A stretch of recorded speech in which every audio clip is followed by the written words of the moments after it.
Rolle's theorem. Below are two horizontal points. Try to connect the dots using any function that is both continuous and differentiable. Is it possible to connect the dots without creating a horizontal tangent? Take a moment to pause this video and think about it, and when you're done, unpause it. It actually turns out that no matter how you connect the dots with a continuous and differentiable function, there will always be at least one location of horizontal tangency. This is because the function must change from decreasing to increasing, or vice versa, at least one time to connect to the second point. French mathematician Michel Rolle discovered this fact, and it became known as Rolle's theorem. It states the following. Suppose f of x is a continuous and differentiable function on a closed interval from a to b, and that f of a is equal to f of b, as shown in this graph. Then there exists a number c such that c is between a and b, and that f prime of c is equal to 0. In other words, if a function is continuous and differentiable on a given interval, and the endpoints have the same y value or output value, then for at least one value on that interval, the slope must equal 0 and a point of horizontal tangency must exist. Now, Rolle's theorem guarantees there is at least one horizontal tangent line in the interval. However, there could be more than one, and Rolle's theorem would not make that distinction. Now let's try using Rolle's theorem in example. Find the value c that satisfies Rolle's theorem for the function f of x is equal to x squared minus 3x plus 7 on the interval from 0 to 3. Before we begin, we must check to make sure that Rolle's theorem can be applied. The first piece, or first requirement, is that f of x must be a continuous function on this interval. Well, it's x squared minus 3x plus 7. It's a quadratic. It's definitely continuous. So we can definitely say that that is true. Now the question is f of x differentiable? Well, a function is differentiable as long as there is no corner, cusp, or vertical tangent. And since this is a parabola, it is definitely differentiable on the open interval from 0 to 3. And now the last question, does f of a or f of 0 equal f of b or 3? Let's actually test that one out. So the function evaluated at 0 is going to be positive 7. And if we evaluate the function at 3, we're going to get 3 squared minus 3 times 3 plus 7. Well, that's 9 minus 9 plus 7. So yes, this is definitely true. So it does satisfy the conditions to use Rolle's theorem. Since all three conditions are satisfied, we know on the interval from 0 to 3 there exists a point c where the slope must be 0.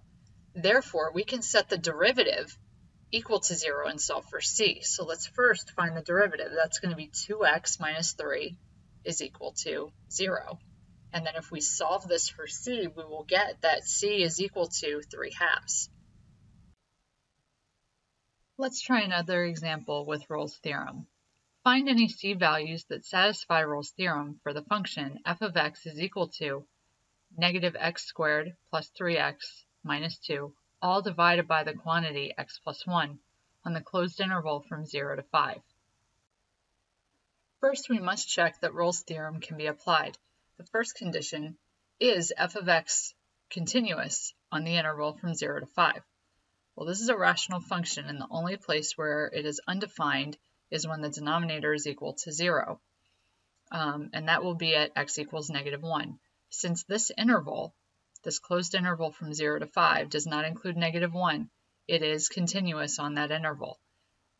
And then is it differentiable? Are there any corners, cusps, or vertical tangents that occur within this interval? And the answer to that is no. So therefore, f of x is also differentiable on the open interval from 0 to 5. Now the last condition for Rolle's theorem is we have to check to make sure that f of 0 is equal to f of 5. So let's figure out those answers. So we would have negative 2 over 1, or negative 2 if we substitute 0 in, and we have to do the same for 5. So we're going to have negative 25 plus 15 minus 2, all divided by 5 plus 1, which is 6. So we'll have negative 10 minus 2 is negative 12 over 6, which is indeed negative 2. So the last condition is also true. So we can apply Rule's theorem. Let's work on that next.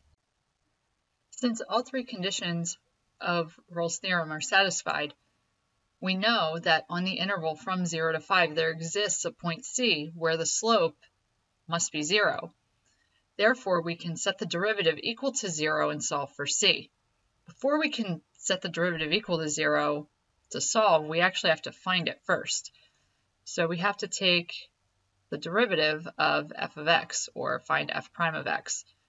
And we're going to end up using the quotient rule, which is bottom x plus 1 times the derivative of the top, which is negative 2x plus 3, minus the top, which is negative x squared plus 3x minus 2, times the derivative of the bottom, which is just 1, all over the bottom x plus 1 quantity squared.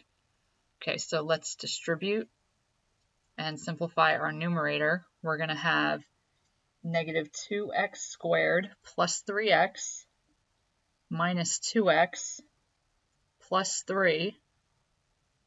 And then we'll have plus x squared minus 3x plus 2, all over x plus 1 quantity squared. All right, so now we have negative 2x squared and a plus 1x squared, so that will be negative x squared. We have a plus 3x minus 2x minus 3x. Well, plus 3x and minus 3x cancel out, so we have minus 2x remaining.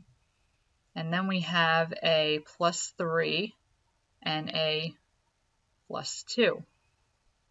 So that will be plus 5, all divided by x plus 1 quantity squared. Now, Rule's theorem states that f prime of C must equal 0. So we're going to put f prime of x in terms of C and set it equal to 0.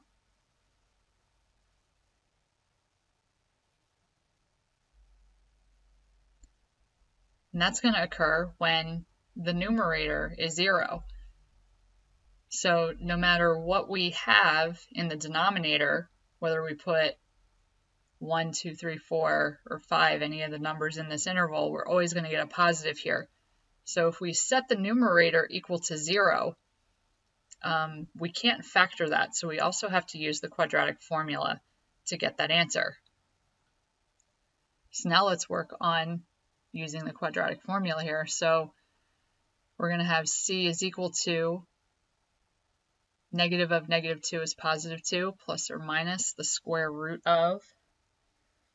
This is going to be negative 2 squared, which is 4, minus 4 times negative 1 times positive 5, all over 2 times negative 1. And then that's going to be 2 plus or minus square root of 4 plus 20, so that's 24, all over negative 2.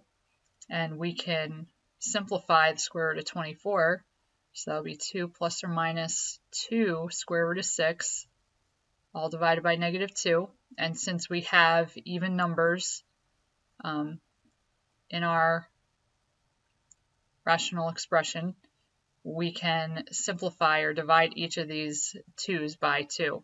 So we will have negative 1 plus or minus square root of 6 as our C values. now if we evaluate -1 plus square root of 6, that's a little more than 2. It's between 2 and 3 because 6 is between 4 and 9. So it's going to be about 1 and change.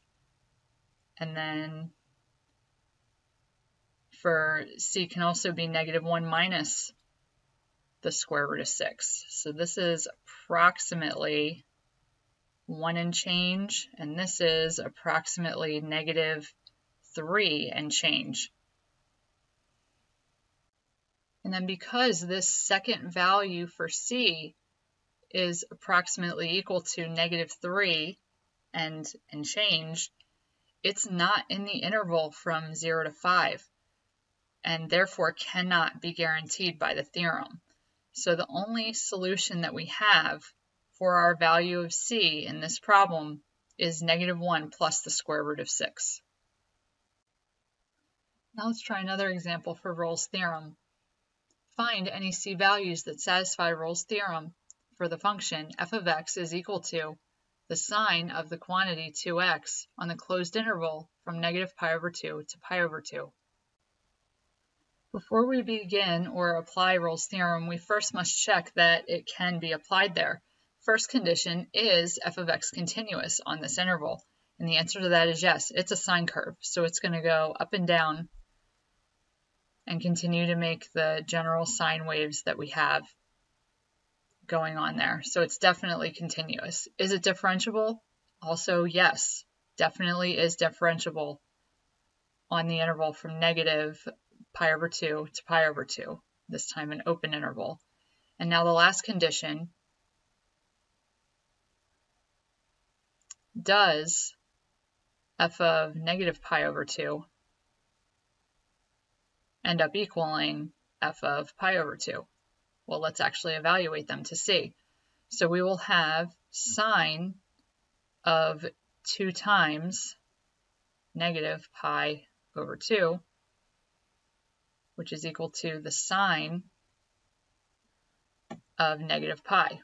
Well, the sine of -π is going to be 0. And now if we do π/2, that's going to be the sine of 2 times π/2, which is equal to the sine of π, which is also equal to 0. So yes, this last condition is also met. Therefore, we can apply Rolle's theorem. Since all three conditions are satisfied, we know that on the closed interval from -π/2 to π/2, there exists a point C where the slope has to be 0.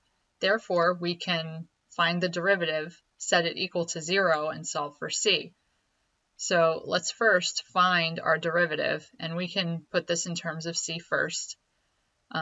So first we find the derivative of sine, which is cosine. We keep the angle the same.